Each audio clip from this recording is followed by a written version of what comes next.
Hello, good morning all of you. આજે આપણે જોવાના છે 5 નંબરની થિયરી કેનિઝારો પ્રક્રિયાઓ.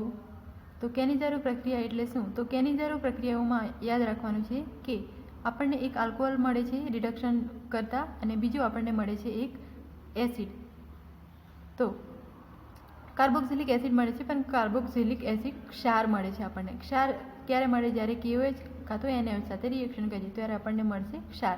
તો કેનિઝારો રિએક્શનની શોર્ટ ફોર્મમાં આપણે યાદ રાખીશું કે આલ્ડિહાઇડ સંયોજનોની પ્રક્રિયા કરતાં આપણને રિડક્શન અને ઓક્સિડેશન પ્રક્રિયા થઈને રિડક્શન થઈને આલ્કોહોલ સંયોજન મળે છે અને ઓક્સિડેશન થઈને કોઈ આપણને ક્ષાર મળે છે, એસિડ ક્ષાર. તો અહીંયા આપણે બંનેની પ્રક્રિયા જોઈએ છીએ, બંનેની રિએક્શન કેવી રીતના થાય છે તે જોઈશું. તો સૌપ્રથમ આપણે ફોર્માલ્ડિહાઇડની રિએક્શન કરીએ. ચલો, તો આપણે અહીંયા રિએક્શન કરીશું. આપણે રિએક્શન કરવાની છે આલ્ડિહાઇડ સંયોજન. તો આલ્ડિહાઇડ સંયોજન આપણે અહીંયા લઈએ છીએ HCHO. હવે HCHO આપણે જે લઈએ છીએ એ આપણે અહીંયા 2 મોલ લેવાના છે. 2 મોલ ઓફ HCHO એટલે કે 2 મોલ ઓફ ફોર્માલ્ડિહાઇડ. આનું સૂત્ર નામ થશે ફોર્માલ્ડિહાઇડ. તો ફોર્માલ્ડિહાઇડની જ્યારે રિએક્શન કરીએ છીએ ત્યારે એક વાર રિડક્શન થાય છે અને બીજી વાર બીજા અણુનું ઓક્સિડેશન થાય છે. તો રિડક્શન થઈને આપણે એનું આલ્કોહોલ બનાવવાનું છે. તો અહીંયા આપણે રિએક્શન કરીએ છીએ સાંદ્ર KOH સાથે, સાંદ્ર KOHની હાજરીમાં. સાંદ્ર KOH સાથે રિએક્શન કરતાં આપણને મળે છે એક અણુનું CH3OH અને બીજું આપણને મળે છે HCOOK. આ થશે પોટેશિયમ ક્ષાર અથવા તો કાર્બોક્સિલિક ક્ષાર. આપણે કાર્બોક્સિલિક એસિડ ક્ષાર પણ કહી શકીએ છીએ. તો આપણને આ મળે છે એસિડ ક્ષાર અને આ આપણને મળે છે આલ્કોહોલ. આનું રિડક્શન થાય છે અને આ શું થાય છે? ઓક્સિડેશન પ્રક્રિયા થાય છે. તો કેનિઝારો પ્રક્રિયામાં સિમ્પલ છે કે કેનિઝારો રિએક્શન આપણે આલ્ડિહાઇડની સાથે પ્રક્રિયા કરીએ છીએ સાંદ્ર KOH અથવા સાંદ્ર NaOH સાથેની રિએક્શનમાં એક એસિડ ક્ષાર અને એક આલ્કોહોલ મળે છે. એ જ રીતના આપણે જો બેન્ઝાલ્ડિહાઇડની પ્રક્રિયા કરીએ તો 2 મોલ ઓફ બેન્ઝાલ્ડિહાઇડ લઈએ. 2 મોલ ઓફ બેન્ઝાલ્ડિહાઇડ. ચલો, 2 મોલ બેન્ઝાલ્ડિહાઇડની રિએક્શન કરતાં આપણે આની રિએક્શન કરીએ KOH સાથે પણ કરી શકીએ, NaOH સાથે કરી શકીએ. તો અહીંયા આપણે લઈએ છીએ સાંદ્ર NaOH. સાંદ્ર NaOH સાથે રિએક્શન કરતાં આપણને મળશે એક આલ્કોહોલ. તો અહીંયા આપણે લખીએ CH2OH, આલ્કોહોલ મળી ગયું. બીજું આપણને મળશે એક એસિડ ક્ષાર. તો COOK નહીં મળે, અહીંયા શું મળશે? Na, કેમ કે આપણે NaOH સાથે રિએક્શન કરીએ છીએ. તો આપણને અહીંયા મળે છે COONA. તો આ રીતના આપણને 2 રિએક્શન મળે છે. તો આ થઈ કેનિઝારો પ્રક્રિયા. એકદમ ઇઝી રિએક્શન છે કેનિઝારો પ્રક્રિયા. એના પછી આપણે જોઈએ ઇલેક્ટ્રોન અનુરાગી વિસ્થાપન પ્રક્રિયા. તો ઇલેક્ટ્રોન અનુરાગી વિસ્થાપન પ્રક્રિયામાં બેન્ઝાલ્ડિહાઇડની પ્રક્રિયા કરવાની છે. બેન્ઝાલ્ડિહાઇડની પ્રક્રિયા HNO3 અને H2SO4 સાથે 273 થી 283 કેલ્વિન ટેમ્પરેચરે આપણે રિએક્શન કરવાની છે. તો અહીંયા આપણે ચલો, તો બેન્ઝાલ્ડિહાઇડની પ્રક્રિયા કરવાની છે આપણે. બેન્ઝાલ્ડિહાઇડ જેની રિએક્શન અહીંયા કરેલી છે HNO3 અને H2SO4 સાથે. HNO3 H2SO4 ટેમ્પરેચર છે 273 થી 283 કેલ્વિન. ટેમ્પરેચર જરૂરી છે. જ્યારે બી આ રિએક્શન કરો ત્યારે આ ટેમ્પરેચર જરૂરી છે, તો ટેમ્પરેચર લખવાનું છે. HNO3 અને H2SO4 સાથે રિએક્શન, તો આ બંનેની જો પ્રેઝન્ટ હાજરી હશે તો આપણે એને કહીશું નાઇટ્રેશન. તો અહીંયા જે રિએક્શન થાય છે નાઇટ્રેશન થાય છે. તો નાઇટ્રેશન રિએક્શન થાય છે તો આપણને અહીંયા મળશે, તો આપણને આ પ્રમાણેની નિપજ મળે છે NO2, જેનું નામ શું થશે? તો મેટા સ્થાન પર નાઇટ્રો જોડાય છે તો આપણે લખીશું મેટા નાઇટ્રો. CHO જોડાયેલો છે, નામ થશે બેન્ઝાલ્ડિહાઇડ. તો મેટા નાઇટ્રો બેન્ઝાલ્ડિહાઇડ નિપજ આપણને પ્રાપ્ત થાય છે. ચલો, એના પછી છે આલ્ડિહાઇડ અને કીટોન સંયોજનોના ઉપયોગો. તો આલ્ડિહાઇડ અને કીટોન સંયોજનોના ઉપયોગો આપણે જોઈશું. આલ્ડીહાઇડ અને કીટોન સંયોજનોના ઉપયોગો 2 માર્કમાં પૂછાઈ શકે છે. આલ્ડીહાઇડ સંયોજનોના ઉપયોગો કાં તો કીટોન સંયોજનો કોઈ બેમાંથી એક પૂછાઈ શકે, કાં તો પછી 2 પણ પૂછાઈ શકે છે. તો રાસાયણિક ઉદ્યોગોમાં આલ્ડીહાઇડ અને કીટોન સંયોજનો અન્ય પદાર્થોના સંશ્લેષણ માટે દ્રાવકો, પ્રારંભિક પદાર્થો અને પ્રક્રિયકો તરીકે વપરાય છે. તો સૌથી વધારે તો આલ્કોહોલ સંયોજનોનો, આલ્ડીહાઇડ સંયોજનોનો છે, કીટોન સંયોજનો છે, એસિડ સંયોજનો છે. તો જેનો ઉપયોગ દ્રાવકની અંદર સૌથી વધારે થશે. દ્રાવક તરીકે પણ થાય છે, પ્રક્રિયકો તરીકે પણ સૌથી વધારે થાય છે. ફોર્માલ્ડીહાઇડ જે ફોર્મેલિન 40% દ્રાવણ તરીકે ખૂબ જ જાણીતું છે. ફોર્માલ્ડીહાઇડનું દ્રાવણ શાના માટે જાણીતું છે? તો ફોર્મેલિન દ્રાવણ તરીકે. જૈવિક નમૂનાઓના પરિરક્ષણ માટે અને Bakelite, phenol formaldehyde, resin, urea formaldehyde, ગુંદર, અન્ય પોલિમર પદાર્થોની બનાવટમાં વપરાય છે. એસિટાલ્ડીહાઇડ મુખ્યત્વે acetic acid, ethyl acetate, vinyl acetate, polymer પદાર્થો અને ઔષધોના ઉત્પાદનમાં પ્રારંભિક પદાર્થો તરીકે ઉપયોગમાં લેવાય છે. અહીંયા તમે દરેકનું જોઈ શકો છો કે દરેકનો અલગ અલગ ઉપયોગ થાય છે. એસિટોન અને ઇથાઇલ મિથાઇલ કીટોન સામાન્ય ઔદ્યોગિક દ્રાવકો તરીકે ઉપયોગ થાય છે. ઘણા આલ્ડીહાઇડ અને કીટોન સંયોજનો જેમ કે આપણે બ્યુટેરેલ્ડીહાઇડ, વેનિલિન, એસિટોફેનોન, કેમ્ફર એટલે કે કપૂર જે તમે જોયું જ હશે, તો જે છે તે તેમની સુગંધ માટે અને તેની સ્વાદ માટે ખૂબ જ જાણીતા છે. એના પછી આપણે જોઈએ કાર્બોક્સિલિક એસિડ સંયોજનો. તો આપણે અહીંયા આલ્ડીહાઇડ અને કીટોન સંયોજનો જેનો ઉપયોગો સાથે આપણે આલ્ડીહાઇડ અને કીટોન સંયોજનનો ટોપિક અહીંયા પૂર્ણ કરીએ છીએ. હવે અહીંયા સ્ટાર્ટ થાય છે કાર્બોક્સિલિક એસિડ સંયોજનો. તો કાર્બોક્સિલિક એસિડ સંયોજનોમાં સૌપ્રથમ આપણે જોઈશું કાર્બોક્સિલિક એસિડ સંયોજનો કોને કહેવાય. તો જે સંયોજનોની અંતે COOH જોડાયેલો હોય, આ રીતના COOH જોડાયેલો હોય તેને આપણે કહીશું કાર્બોક્સિલિક એસિડ સંયોજનો. કાર્બોક્સિલ સમૂહના કાર્બોનિલ સમૂહ સાથે જોડાયેલું હોવાથી તેનું નામ કાર્બોક્સિલ પડ્યું છે. હવે આપણે જ્યારે પણ કાર્બોક્સિલિક એસિડ સંયોજનોની રચના જોઈએ તો આ પ્રમાણે છે. C સાથે C ડબલ બોન્ડ, આ થયો કાર્બોનિલ, અને કાર્બોનિલ સમૂહ બીજા OH સાથે જોડાયેલો છે. તો અહીંયા જે છે આ થશે હાઇડ્રોક્સિલ સમૂહ. તો અહીંયા આપણને કીધું છે કે કાર્બોનિલ સમૂહમાં એક હાઇડ્રોક્સિલ સમૂહ જોડાયેલો છે. તો આ હાઇડ્રોક્સિલ સમૂહ જોડાયેલા છે તેથી તેનું નામ કાર્બોક્સિલ પડ્યું છે. તો કાર્બોક્સિલ શા માટે પડ્યું છે? તો હાઇડ્રોક્સિલ સમૂહ જોડાવાના કારણે. કાર્બોક્સિલિક એસિડ સંયોજનોમાં કાર્બોક્સિલિક કાર્બન સાથે જોડાયેલા આલ્કાઇલ અથવા એરાઇલ સમૂહના આધારે તેઓ એલિફેટિક અથવા એરોમેટિક સંયોજનો છે તેની આપણે તે રીતના આપણે એને ઓળખીશું. તો અહીંયા આપણે જોઈએ, જેમ કે આપણે લઈએ ચલો બેન્ઝાલ્ડીહાઇડ, એની ઉપર આપણે લઈએ COOH. બીજું આપણે લઈએ CH2COOH. ચલો, તો અહીંયા આપણે દરેક જણ જોઈ શકીએ છીએ કે બંનેમાં બેન્ઝીન રિંગ છે, એટલે કે 6 કાર્બન છે. તો આપણે આગળ ભણી ગયા કે એરોમેટિક કોને કહેવાય અને એલિફેટિક કોને કહેવાય. તો એના આધારે આપણે કહી શકીએ કે આ જે બંને સંયોજન છે એ બંને એરોમેટિક સંયોજનો છે. તો એના આપણે એની સાથે જોડાયેલા અહીંયા આપણે કીધું છે કાર્બોક્સિલિક એસિડ સંયોજનમાં કાર્બોક્સિલિક કાર્બન સાથે જોડાયેલા આલ્કાઇલ અથવા એરાઇલ સમૂહના આધારે તેને આપણે નક્કી કરીએ છીએ. એવી રીતના જો આપણી પાસે CH3, CH2, COOH હશે તો આપણે એને કહીશું એલિફેટિક સંયોજનો. એલિફેટિક કાર્બોક્સિલિક એસિડ સંયોજનોના કેટલાક ઉચ્ચ સભ્યો જે અહીંયા આપેલા છે C12 થી C18 ફેટી એસિડ સંયોજનો તરીકે ઓળખાય છે.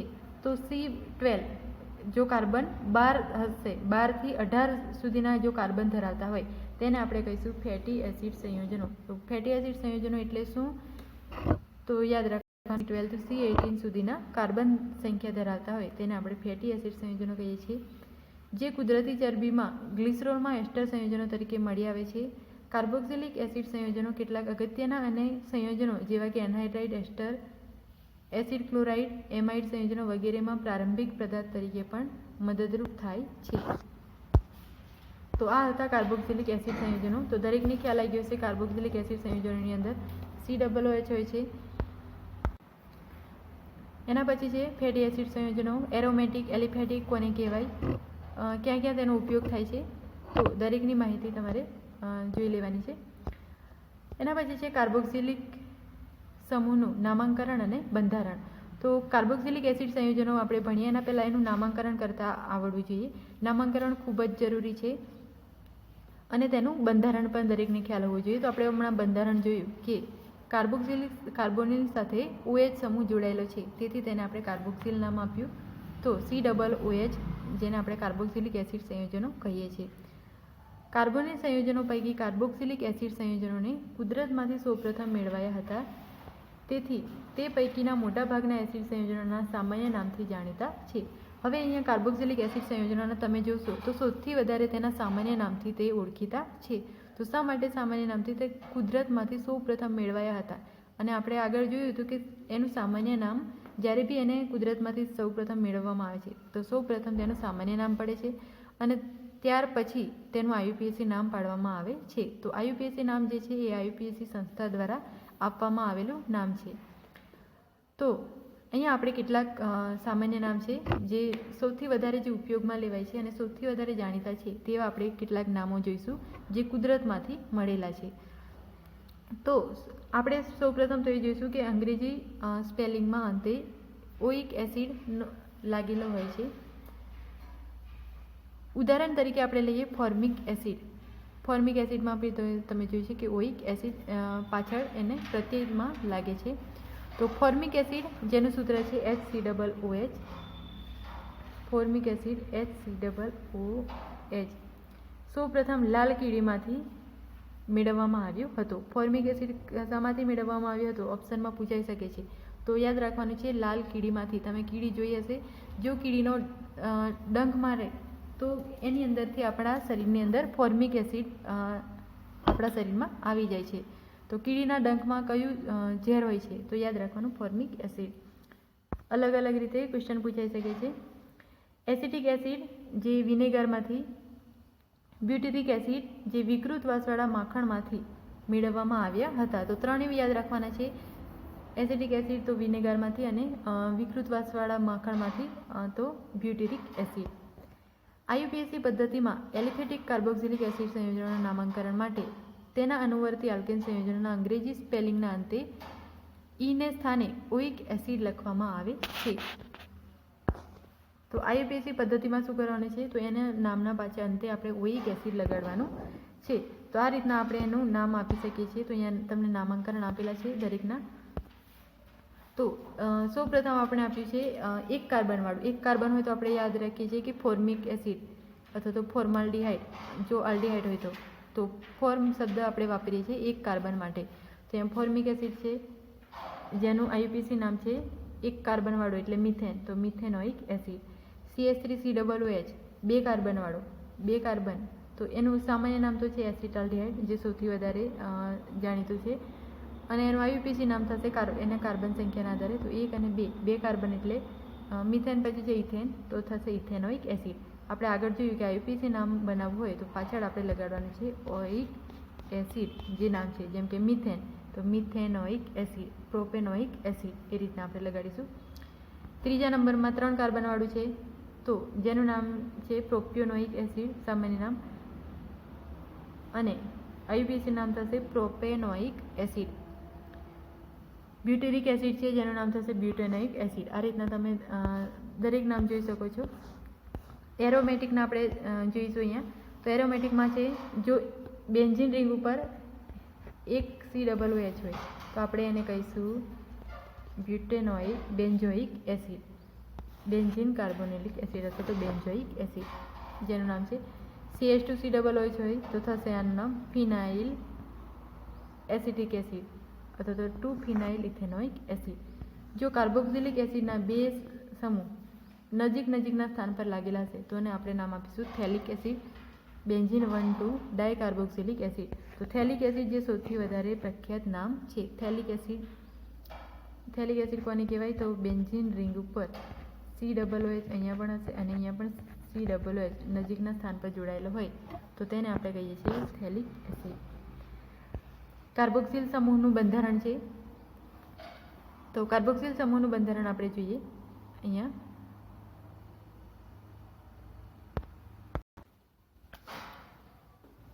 ચલો તો આપણી પાસે છે COOH. લઈએ COOH જે છે એસિડ, જેને કેવી રીતના લખાય છે તો તેનું બંધારણ COOH. ઓક્સિજન પાસે 1 2 3 4. તો અહીંયા આપણે જોઈએ છે તો ડબલ બોન્ડ આ ઓક્સિજન સાથે છે. તો હવે આપણે ડબલ બોન્ડ જે છે એને આપણે ચલો અહીંયા ડબલ બોન્ડ તૂટે છે અને જો તેના ઓક્સિજન તરફ બંને ઇલેક્ટ્રોન આવી જશે તો અહીંયા એક સિંગલ બોન્ડ રહેશે અને સિંગલ બોન્ડ રહેશે ત્યારે કાર્બન જે છે એને ઇલેક્ટ્રોનની ઉણપ સર્જાશે. તો આપણે લખી શકીએ તેનું સંસ્પંદન બંધારણ. તો અહીંયા થશે કાર્બન ઓક્સિજન, તો ઓક્સિજન ઉપર માઇનસ ચાર્જ આવશે, અહીંયા ઓક્સિજન અને હાઇડ્રોજન છે તો અહીંયા કાર્બન જે છે એ કેવું બની જશે પ્લસ બની જાય છે. તો અહીંયા કાર્બનનો બોન્ડ જોઈએ તો 1 2 બોન્ડ છે તો 2 બોન્ડ અહીંયા થઈ જશે એટલે છે અહીંયા એક આપણે બોન્ડ દર્શાવવાનો છે, સોરી એક અહીંયા બોન્ડ દર્શાવીશું કાર્બન. તો અહીંયા કાર્બન આપણે પ્લસ લખીશું. તો 1 2 3 બોન્ડ છે, એક બોન્ડ એને એક ઇલેક્ટ્રોનની હજી જરૂર છે તેથી આપણે અહીંયા કાર્બન પ્લસ દર્શાવે છે. OH છે. હવે આ ઓક્સિજન શું કરશે, કાર્બનની ઉણપ પૂરી કરવા માટે પોતાના જે ઇલેક્ટ્રોન છે એ અહીંયા બોન્ડ બનાવવામાં વાપરે છે. ત્યારે આ ઓક્સિજન ખુદ ફરી પાછો શું થઈ જશે, ઉણપવાળો થઈ જશે એટલે એ ઓક્સિજન પર પ્લસનું નિશાન આવી જશે. તો કાર્બન ઓક્સિજન આ તો માઇનસ છે. આ કાર્બન આપણે જોઈએ તો અહીંયા હવે થઈ જશે ડબલ બોન્ડ ઓક્સિજન 2 ઇલેક્ટ્રોન અને H. હવે આ રીતના જ્યારે બી થઈ જાય છે અહીંયા થઈ જશે ડબલ બોન્ડ ત્યારે આ ઓક્સિજન છે હવે એને ઇલેક્ટ્રોનની ઉણપ સર્જાય છે તેથી આ અહીંયા થઈ જશે પ્લસ. કાર્બન પ્લસ હતો એની જગ્યાએ અહીંયા ઓક્સિજન પ્લસ થઈ જાય છે. તો તમે જોઈ શકો છો કે આ એનું એક સંસ્પંદન બંધારણ છે અથવા તો આપણે એનું કાર્બોક્સિલ સમૂહનું બંધારણ બી કહી શકીએ છીએ. તો સૌપ્રથમ શું થાય છે, આપણી પાસે છે COOH જેનું બંધારણ છે. તો તેનું બંધારણ કેવી રીતના હોય છે, C ડબલ બોન્ડ O અને એક બાજુ હોય છે OH. આ ઓક્સિજન પાસેના એની મુક્ત અવસ્થામાં 4 ઇલેક્ટ્રોન પડેલા હોય છે. હવે ઓક્સિજન વધારે વિદ્યુત ઋણીય છે તેથી પોતાના ઇલેક્ટ્રોન લઈ લે છે, ડબલ બોન્ડ તૂટી જાય છે અને જે ઇલેક્ટ્રોન છે એ ઓક્સિજન પર આવી જાય છે. ઓક્સિજન પાસે વધારાના ઇલેક્ટ્રોન હોવાથી અહીંયા આવી જશે માઇનસ ચાર્જ. હવે કાર્બન છે પોતાના ઇલેક્ટ્રોનની ઉણપ સર્જાય છે તેથી અહીંયા આવી જાય છે પ્લસ ચાર્જ. અહીંયા છે સિંગલ બોન્ડ, કાર્બનને ઇલેક્ટ્રોનની ઉણપ છે તેથી આ ઓક્સિજન પોતાના ઇલેક્ટ્રોન બોન્ડ બનાવવામાં ખર્ચે છે. તેથી હવે આ ઓક્સિજન પાસે ઇલેક્ટ્રોનની ઉણપ સર્જાશે અને એ ઇલેક્ટ્રોન ઓક્સિજન છે એ ખુદ ફરી પાછો પોઝિટિવ ચાર્જ થઈ જાય છે. અહીંયા હાઇડ્રોજન જોડાયેલો છે. તો આ રીતના આપણને સંસ્પંદન રચના જોવા મળે છે. આમાંથી આ પણ શક્ય છે, આમાંથી ફરી પાછું આ પણ શક્ય છે. ચલો એના પછી જે લખાણ સંબંધિત પ્રશ્ન તમને આપેલા છે 12.6 જે તમારે જોઈ લેવાનું છે. અહીંયા આપણે આજનો લેક્ચર પૂરો કરીએ છીએ. All of you thanks.